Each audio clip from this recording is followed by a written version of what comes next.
Abra sua Bíblia, por favor, no Evangelho de João, capítulo 11, versículo 20 a 27.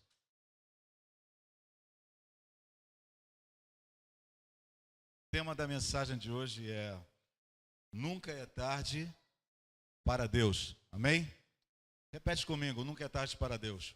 Nunca é tarde para Deus. João 11, 20 a 27. Aleluia.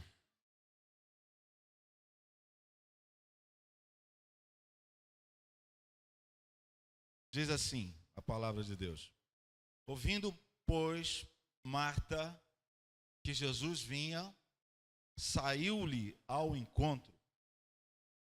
Maria, porém, ficou assentada em casa. Disse, pois, Marta a Jesus: Senhor, se tu estivesses aqui, meu irmão não teria morrido.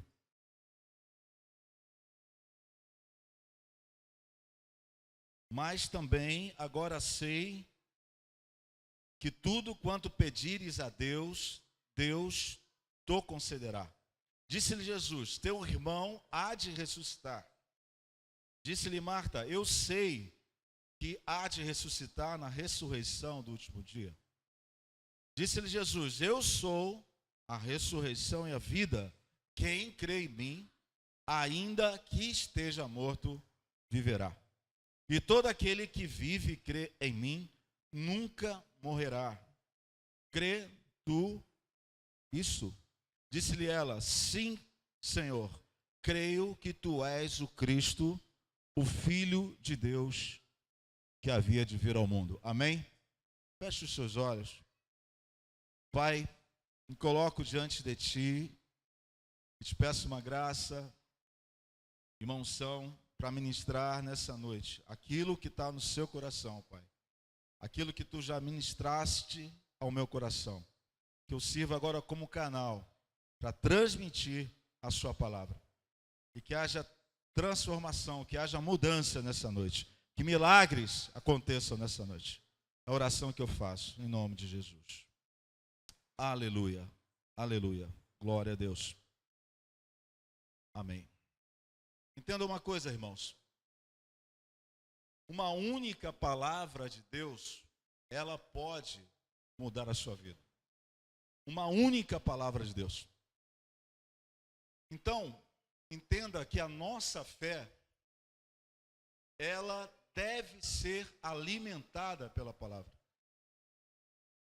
A nossa fé, ela é alimentada pela palavra de Deus que é ministrada.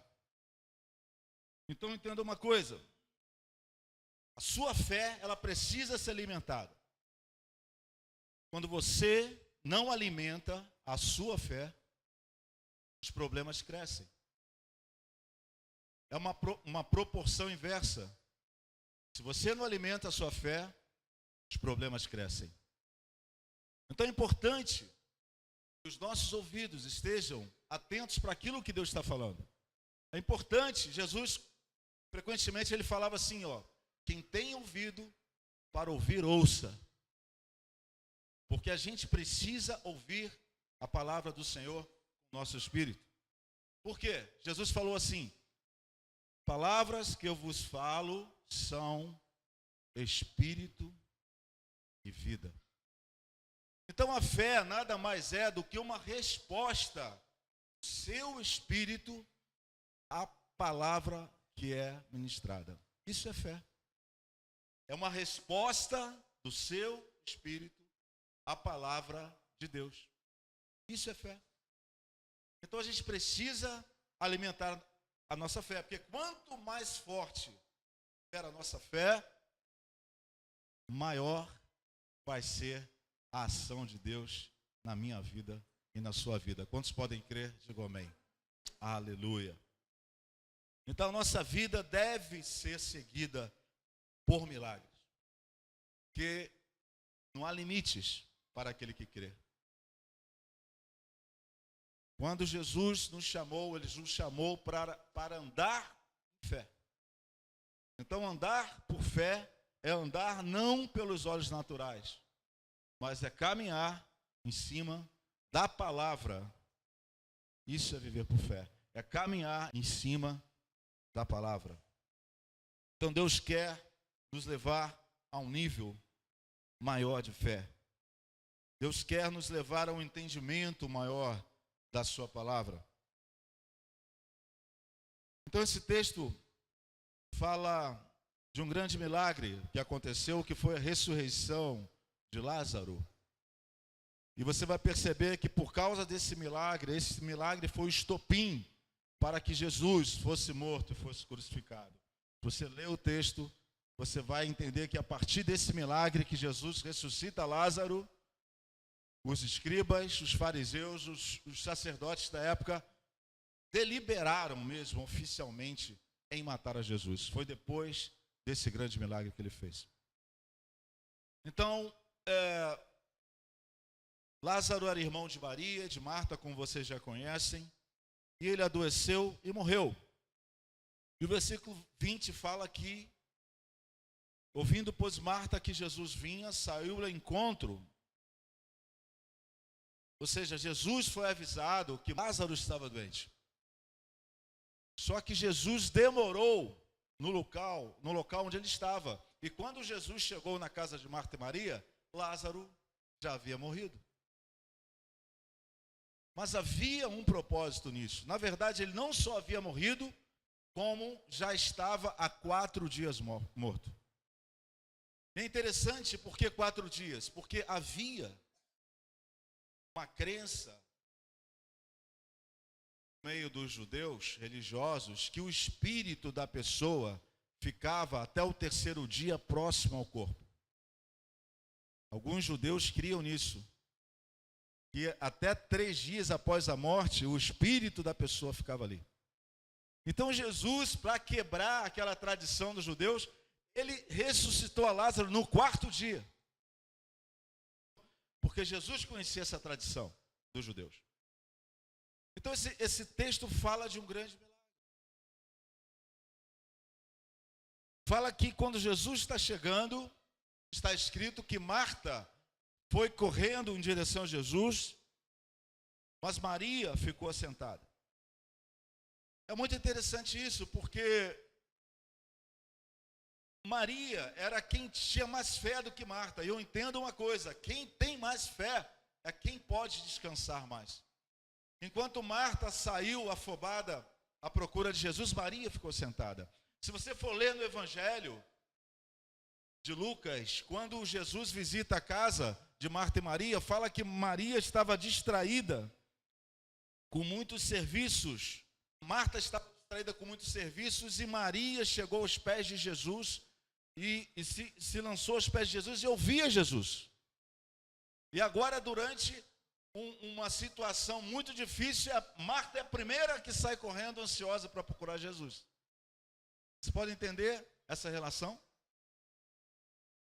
Jesus já tinha falado para Marta: Marta, não estás ansiosa e afadigada com muitas coisas, uma só necessária.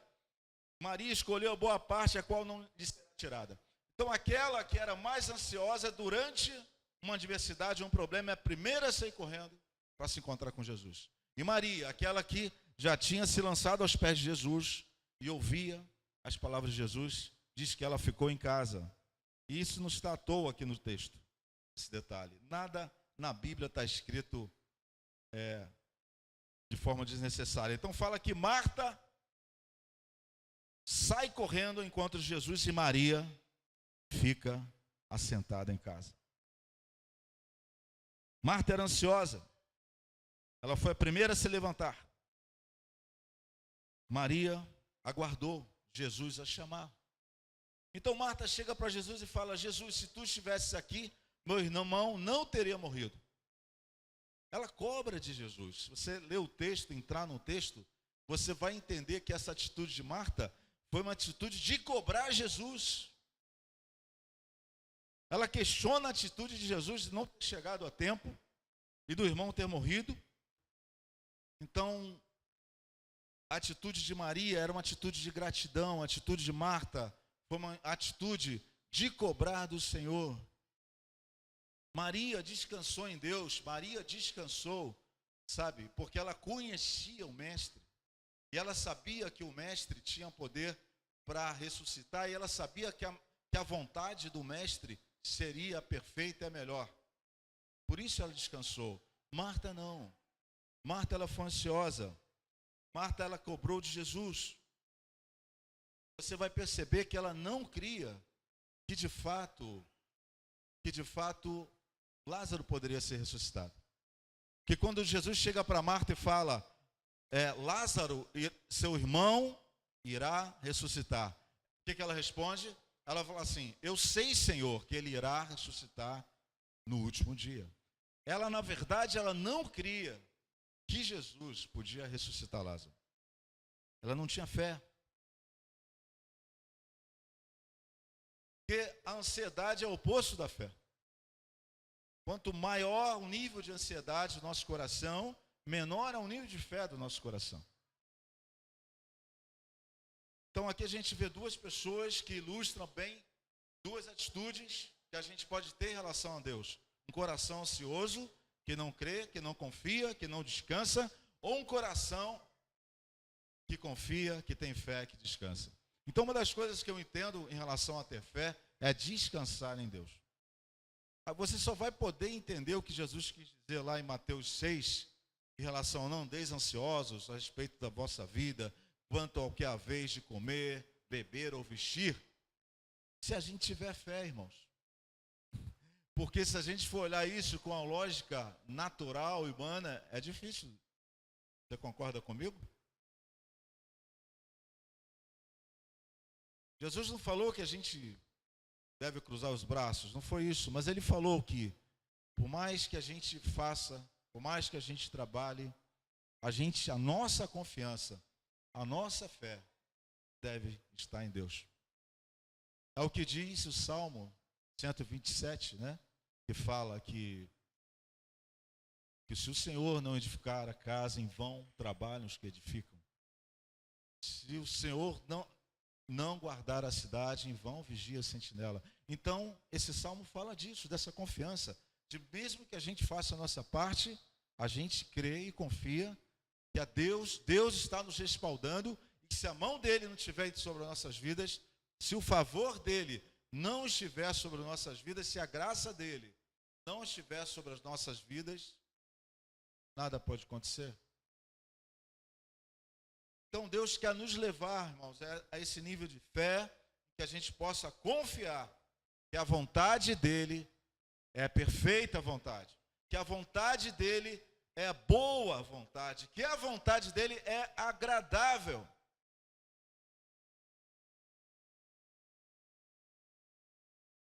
Deus quer nos levar ao centro da sua vontade. E ela continua argumentando com Jesus, ela fala assim, Senhor, eu sei que tudo quanto pedires a Deus, Deus te concederá. Ela coloca sobre os ombros de Jesus uma responsabilidade, uma obrigação de fazer algo ao seu respeito em benefício próprio. Lázaro é o seu irmão, deveria ser também um provedor da casa, mas de fato ela não cria que Jesus podia ressuscitá-lo. Ela não cria de fato nisso. Ela cria que Jesus era o Filho de Deus, mas ela não cria porque ela achava que aquele milagre era muito difícil para Jesus fazer. É onde eu quero chegar. Nós cremos em Jesus, cremos em Deus, cremos na palavra, mas achamos que algumas coisas talvez sejam muito difíceis para Deus resolver. Afinal, Lázaro já estava morto há 4 dias, já cheirava mal. Não é assim? Às vezes a gente olha para algumas situações, a gente vê, mas é muito difícil, Deus. É muito difícil. Eu não creio que eu possa. A gente pode até não falar com nossas palavras, mas no nosso coração, muitas vezes não cremos que Deus possa realizar. E Marta, de fato, você percebe que ela não cria. Porque quem crê, irmãos, ele não cobra de Deus. Quem crê, ele não coloca Deus na parede. Quem crê, descansa, confia, adora. Quem crê, ele adora durante a adversidade, durante o problema. Ele adora, ele agradece. Quem crê, tem um coração grato. Quem crê tem um coração grato. Então Jesus fala para Marta: Marta, eu sou a ressurreição e a vida. Quem crê em mim, ainda que esteja morto, viverá. Romanos 4,17 fala que Deus vivifica os mortos e chama as coisas que não são como se já fossem. Esse texto está falando de Abraão e de Sara, texto de Romanos. Abraão teve um filho com 100 anos de idade, Sara tinha 90 anos de idade, e Deus rejuvenesceu o corpo de Sara de uma tal maneira que um dia ele chegou a mentir e dizer que Sara era irmã dele, já numa idade tão avançada. Então houve um milagre ali e Sara rejuvenesceu. E um rei quis ter Sara para ele, e ela já estava mais ou menos com os 90 anos. Você pode imaginar isso? Foi aproximadamente nessa época. Então, isso fala de um milagre. Isso fala de um milagre. Esse texto fala mesmo quando as coisas são naturalmente impossíveis. Deus, Ele transforma e Ele realiza o milagre. E Jesus continua falando, disse-lhe, teu irmão há de ressuscitar, Marta. E Marta fala, eu sei que há de ressuscitar na ressurreição do último dia. Jesus falou, eu sou a ressurreição e a vida, quem crê em mim, ainda que esteja morto, viverá. E todo aquele que vive e crê em mim, nunca morrerá. Crê tu nisso? Disse ela, sim, Senhor, creio que tu és o Cristo, o Filho de Deus que havia de vir ao mundo. Então, irmãos, aí Jesus já começa a falar, ele fala de uma ressurreição, depois ele já começa a falar da vida eterna. Então, o que eu percebo é que às vezes existe muita falta de equilíbrio entre os crentes em relação à vida atual e em relação à vida eterna. Tem alguns crentes que eles só acham que Deus vai fazer tudo com ele quando Jesus voltar e quando ele estiver no céu. E tem alguns crentes que ele acha que Deus tem que fazer tudo 100% aqui. Na verdade, a completude de tudo que Deus começou em nossas vidas vai se realizar mesmo, de alguma forma, é quando Jesus voltar mesmo, é na eternidade. Mas isso começa aqui. O clímax, o ápice, vai se dar na eternidade. Da vida nova, da vida do Espírito, mas deve-se começar aqui. Paulo fala que eu não julgo quem ainda tem alcançado, quando ele está falando da vida do Espírito. Ou seja, todos os dias deve haver uma busca de nossa parte em relação ao crescimento, em relação a Deus, em relação ao crescimento espiritual. Eu creio que a plenitude mesmo vai se dar quando Jesus voltar e quando nós estivermos vivendo com Deus na eternidade. Mas essa vida no Espírito deve começar aqui. Essa vida de fé deve começar aqui. E nós devemos nos empenhar ao máximo para usufruir, desfrutar dessa proposta de vida que Deus tem para nós. Caminhar por fé. Porque você vai perceber, irmãos, que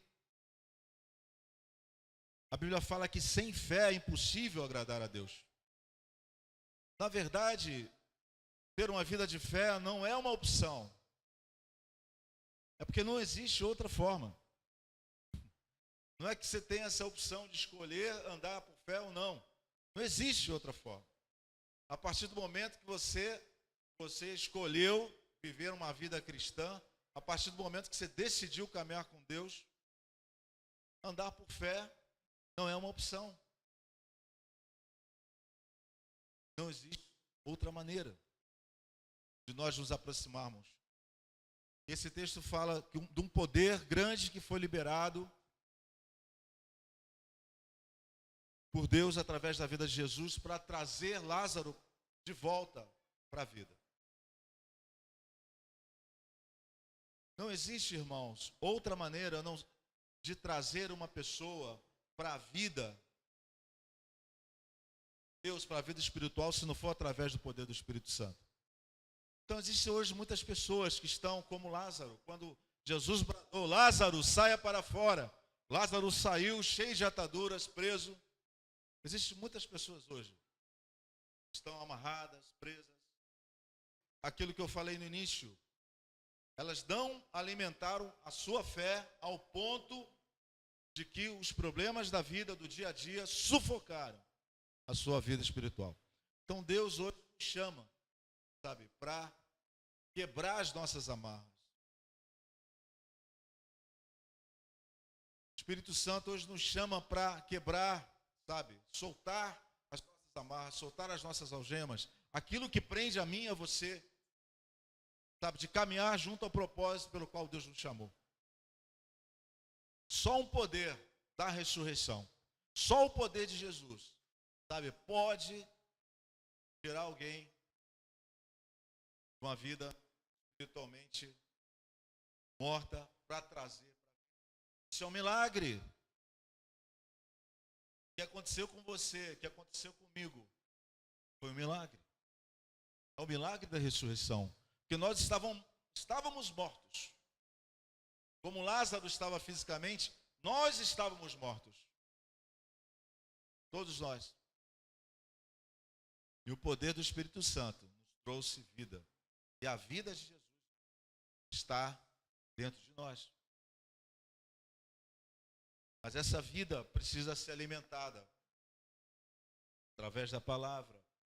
Essa nossa fé precisa crescer através da palavra. Então entenda uma coisa, irmãos. Não existe impossível para Deus. Sabe? Nunca é tarde para Deus. Nunca, nunca, nunca. Pode ser que o tempo de Deus não seja o mesmo tempo seu, meu. Sabe, mas vai chegar um tempo, sabe, que aquilo que Deus prometeu na minha vida, na sua vida, vai se cumprir. Vai chegar um tempo. E você deve crer nisso. Agora eu entendo que a gente deve dar uma resposta a Deus também. Eu entendo que o que Deus faz na minha vida, na sua vida, é baseado no amor e na graça dele. Eu preguei aqui no último culto. Mas eu entendo também que deve haver uma resposta minha, uma resposta sua, em relação ao que Deus está nos convocando. Tem que haver uma resposta nossa. Tem que haver uma interação. Porque o Espírito Santo, ele interage conosco. Tem que haver uma resposta nossa em relação àquilo que Deus quer fazer. Então Deus tem muitas coisas grandes e belas para fazer nas nossas vidas, sabe? Deus tem muitas coisas maravilhosas para fazer nas nossas vidas. Mas é preciso que a gente dê uma resposta, é preciso que a gente tome decisões. Ele quer fazer grandes coisas, Ele quer fazer grandes milagres. Quantos podem crer nisso? Amém? Ele quer transformar a água em vinho. Ele quer tirar mesmice da nossa vida. Ele quer fazer algo novo. Para isso a gente precisa mergulhar, sabe? Nesse rio. Precisa mergulhar. E para mergulhar nesse rio a gente precisa ter fé. A gente precisa crer. Precisa crer. Então, irmãos, nunca é tarde para Deus. Não existe impossível para Deus. Sabe? Por mais que existam os problemas, as adversidades, por mais que vocês estejam vendo, mas olha para Jesus, em primeiro lugar. Confia que Ele pode resolver. Então ter fé não é ter fé que você vai poder resolver, mas é ter fé que Jesus vai poder fazer. É crer que Ele pode fazer. E Ele quer fazer. Ele ressuscitou Lázaro depois de 4 dias, morto, cheirando mal. Então Deus pode fazer todas as coisas. Amém? Ele vai fazer. Queria que você ficasse em pé. Vamos orar. Queria que você orasse agora.